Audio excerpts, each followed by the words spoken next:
Bismillahirrahmanirrahim. Assalamualaikum warahmatullahi wabarakatuh.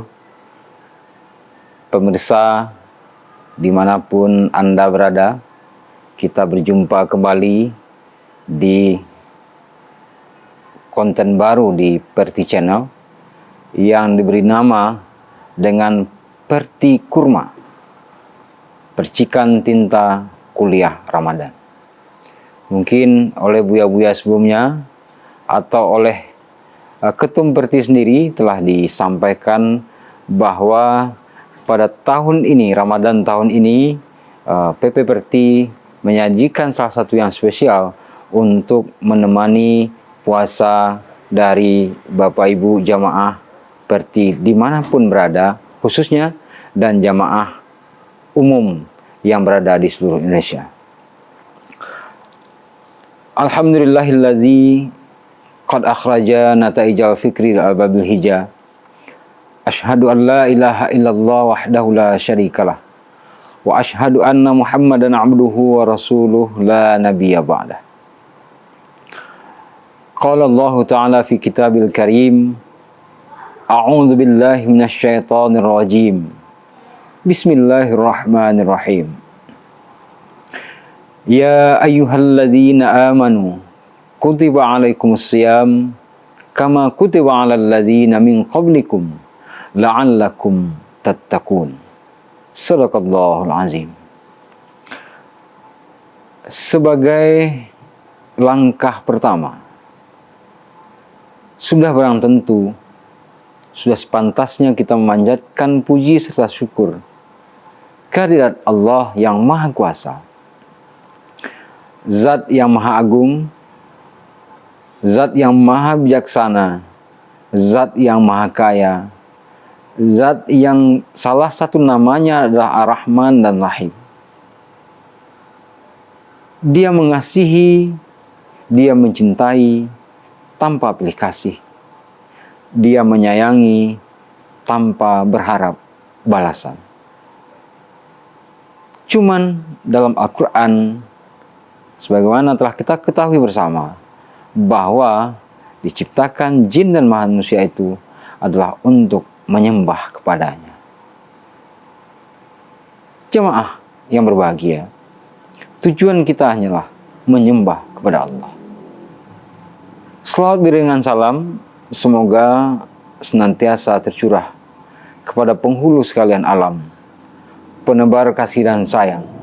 Kita belajar cinta dari beliau, kita mengharap syafaat beliau, dan kita berharap tetap bersama panji-panji beliau sampai akhir zaman kelak, yakninya sang baginda Rasulullah Muhammad sallallahu alaihi wasallam. Bapak Ibu jamaah dimanapun Anda berada, alhamdulillah kita bisa bertemu kembali dengan Ramadan tahun 1446 Hijriah ini. Setelah masa kita lalui bersama, baik suka ataupun duka, gembira ataupun tangis, ada yang pergi dan ada yang datang. Itulah siklus kehidupan. Ada yang lahir, ada yang meninggal. Meskipun kita berusaha menolaknya, meskipun kita berusaha menghindar darinya, namun yang takdir Allah tetap akan berlaku. Pada kesempatan kali ini, dalam waktu yang sangat terbatas ini, barangkali tema-tema lain telah dibahas oleh buya-buya sebelumnya. Namun kali ini, kami ingin sampaikan sedikit apa itu takwa. Barangkali Bapak Ibu jamaah sering mendengar di musola, di masjid, di majlis-majlis taklim, bahwa kita semua dihimbau untuk meningkatkan ketakwaan kepada Allah SWT, yaitu dengan cara mengerjakan semua perintahnya dan meninggalkan semua larangannya. Pertanyaannya adalah, Bapak Ibu jemaah, siapakah sesungguhnya yang bisa mengerjakan semua perintah Allah dan bisa meninggalkan semua larangannya? Barangkali itu mustahil untuk kita bisa laksanakan. Kenapa demikian? Karena kalau kita urut, kalau kita sebut semua perintah Allah, bisa kita tanya diri kita masing-masing, berapa persen yang bisa kita lakukan dalam kehidupan kita sehari-hari.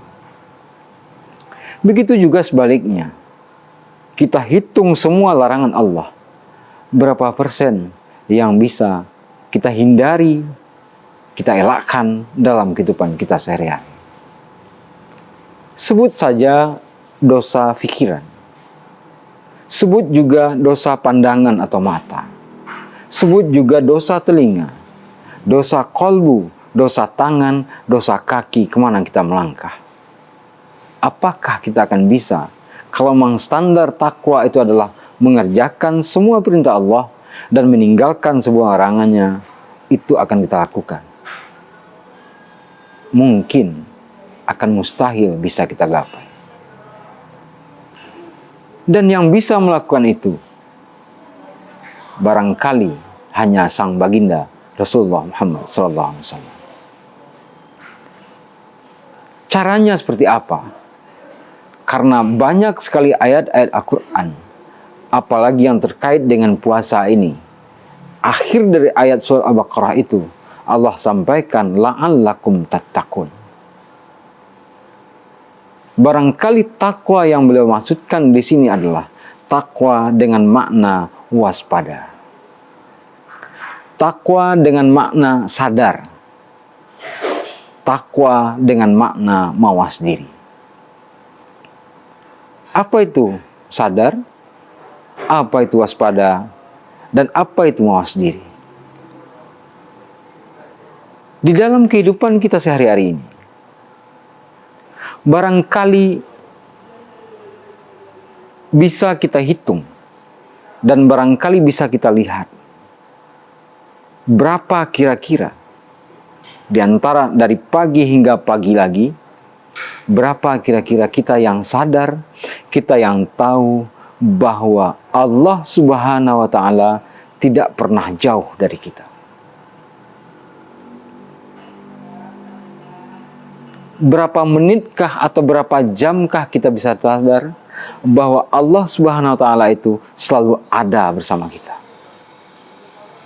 Nah, itulah indikasi bagi orang-orang yang berusaha untuk bertakwa. Caranya adalah merasakan kehadiran Allah dimanapun mereka berada. Di pagi hari, berangkat bekerja, pulang kerja, kumpul dengan sahabat karib, mau tidur dan bangun tidur lagi, mereka merasakan Allah ada bersama mereka. Kalau sudah merasakan Allah ada bersama mereka, insya Allah yang dikatakan oleh kebanyakan orang bahwa takwa itu adalah melakukan semua perintah, menghentikan segala larangan, insya Allah bisa kita upayakan untuk itu. Karena tak mungkin kita akan mampu melakukan semua perintah dan tak mungkin pula kita akan mampu menghentikan segala larangan. Tapi ketika kita telah sadar diri, kita telah mawas diri, ada Allah yang senantiasa ada memperhatikan kita, ada Allah yang senantiasa ada bersama kita, insya Allah yang larangan bisa kita minimalisir dan yang perintah bisa kita upayakan semampu kita. Kenapa demikian? Karena upaya kita pun untuk melakukan perintah dan menghentikan larangan itu pun adalah anugerah dari Allah. Oleh sebab itu, kalimat taubat dalam Al-Quran itu dinyatakan dengan tawwabun. Kenapa tawwabun? Bukan taubat dengan kalimat biasa aja. Karena bertaubat itu kita diminta untuk senantiasa berulang-ulang, untuk terus-menerus. Karena kita tak luput dari salah dan dosa. Bapak Ibu jamaah, Ramadan 1446 Hijriah yang kami muliakan. Dengan kita berusaha demikian, berusaha semampunya, senantiasa mengharap pertolongan Allah. Semoga jiwa-jiwa kita ini dibantu untuk mengerjakan apa yang beliau perintahkan dan menghentikan apa yang beliau larang. Insya Allah takwa itu bisa diperoleh. Hadirin jemaah dimanapun berada, karena waktu kita Ramadan ini sangat pendek, mungkin dalam pertemuan kali ini kita cukupkan demikian. Mari sama-sama kita berusaha dengan mengharap pertolongan Allah, merasakan kehadiran Allah di sekitar kita, di dekat kita, bersama kita. Maka larangan dan perintah akan bisa kita lakukan bersama. Demikian saja, perbanyak maaf. Sesungguhnya yang benar adalah datang dari Allah, dan khilaf dan salah tentunya dari kami yang fakir ini. Wallahu waliyu taufiq wa hidayah. Wassalamualaikum warahmatullahi wabarakatuh.